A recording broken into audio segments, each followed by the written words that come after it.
everyone, this is Introduction to Deductive Reasoning and the Laws of Logic. So deductive reasoning is using facts, definitions, accepted properties, and the laws of logic to form a logical conclusion. And let's pose it to inductive. So inductive reasoning is where you have a few set of data and then you make a conjecture and you test that conjecture. So, for example, when you have 1, 4, 9, we can see these facts and know that that looks like 1 squared, 2 squared, 3 squared. So we're given 3 pieces of information, and we can kind of conjecture that the next term is going to be 16, which is 4 squared. So that's inductive reasoning, and scientists use inductive reasoning. Scientists use inductive reasoning. Deductive reasoning would be like detectives. They both start with D. Detectives use deductive reasoning. Murder happened. The wife was caught with the knife in her hand. So the facts are that she had blood and knife. She had the knife. And usually the detectives will make a logical argument that the wife killed the husband. Something like that.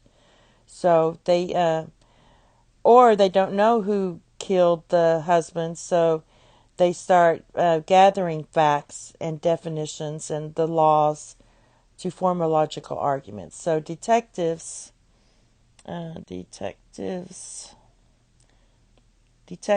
use deductive reasoning.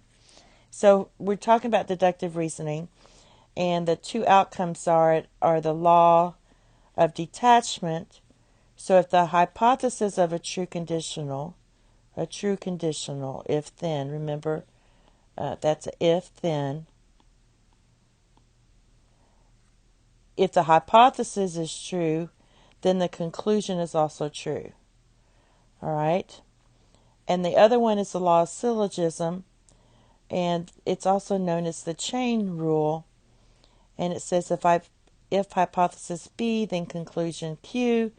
If hypothesis Q, then conclusion R.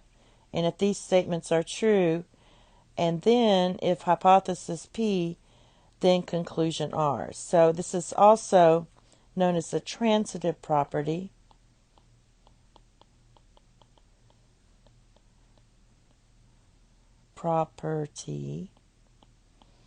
So that's like saying if A equals B and B equals C, then A equals C. So I could say 2 squared equals 4, and 4 equals 2 times 2. So this is your A, and this is your C. Therefore, 2 squared equals 2 times 2. And that would be that these first two statements are true, and all of this is true. All right, let's get down. So here's some examples, some more examples. We're going to use the law of detachment. So this was the one that's unusual a little bit. If you have two angles with the same measure, then they are congruent. So you know that measure of angle A equals measure of angle B. So that is true because, I'm right here, measure of angle A and measure of angle B satisfy the hypothesis of a true conditional statement. So if then, so that is true. Jesse goes to the gym every weekday. Today is Monday. So we're going to say, well, identify the hypothesis and the conclusion of the first statement. The hypothesis is, we're going to change it to a conditional, a if-then statement. If it is a weekday, And the conclusion is, then Jesse goes to the gym. So I just rewrote that as a conditional. And then you would say, today is Monday satisfies the hypothesis of the conditional statement. So you can conclude that Jesse will go to the gym today. So that's law of detachment. And examples of law of syllogism. So we'll just start here. That's like if A equals B and B equals C, then A equals C. If Ron eats lunch today, then he will eat a sandwich. If Ron eats a sandwich, then he will drink a glass of milk. And there's some more here you can look at. All right. For if Ron eats lunch today, then he will eat a sandwich. And if Ron eats a sandwich, then he will drink a glass of water. The conclusion of the first statement is the hypothesis of the second statement. So you can rewrite it like this. The conclusion of the first statement is the hypothesis of the second. So A equals B, we'll just do it this way. If A, then B. So the conclusion of the first statement, which is B, now is the hypothesis of the second. And then, so then you would have A. If A, then B. If B, then C, then A can go to C. So A goes to C. Because these two, the conclusion of the first statement is the hypothesis of the second. And I'll let you look at these. The order doesn't matter. We could say, if Ron eats a sandwich today, then he eats lunch today. If he eats lunch today, he will drink a glass of milk today. So order doesn't matter. I can write this as C, if C equals B and B equals A, then C equals A. That's all that says. All right? So we're going to do a little checkpoint.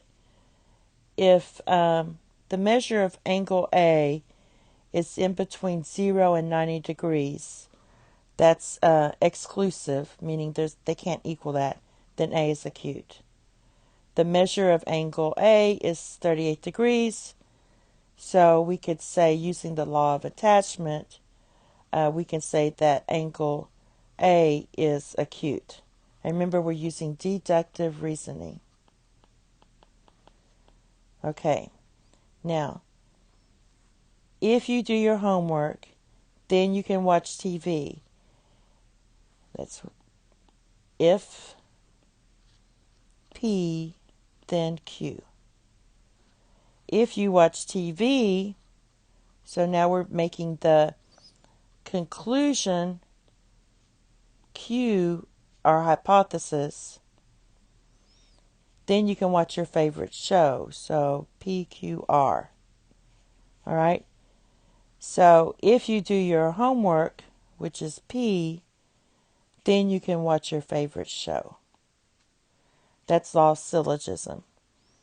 Chain rule or transitive property. Okay.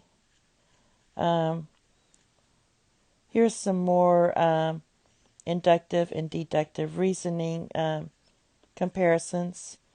So this first part is your inductive reasoning. We look for a pattern and use inductive reasoning to make a conjecture. So you're given a few numbers and you make a conjecture. All right. Then you let any n and m be an integer. Then we use deductive reasoning to show that the conjecture is true.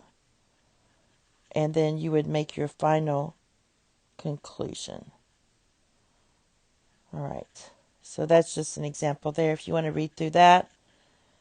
And finally, related conditional statements. Conclusion of the first conditional statement is the hypothesis of the second. So basically, we already had this. If you combine two or more related conditional statements into one, then we're writing if P, then R. So basically, you're saying if P, then Q, plus if Q, then R. It's just what we've been talking about. Then I can write it as P and R. If P, then R. Because my hypothesis of the first statement is the conclusion of the first statement is the hypothesis of the second. And that's it. Thank you. Have a nice day. Bye-bye.